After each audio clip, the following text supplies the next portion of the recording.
ایک بادشاہ نے خواب دیکھا کہ اس کے سارے دانت ٹوٹ کر گر پڑے ہیں۔ بادشاہ نے ایک مفسر کو بلا کر اس سے خواب کی تفسیر پوچھی تو مفسر نے کہا، بادشاہ سلامت، اس خواب کے مطابق آپ کے سارے گھر والے آپ کے سامنے مریں گے۔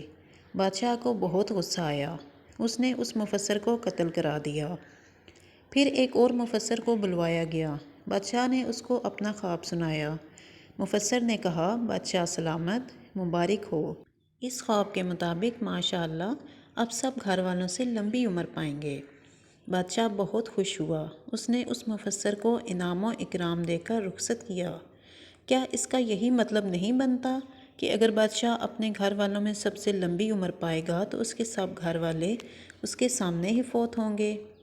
جی بالکل، اس کا یہی مطلب بنتا ہے، مگر بات بات میں اور الفاظ میں فرق ہے۔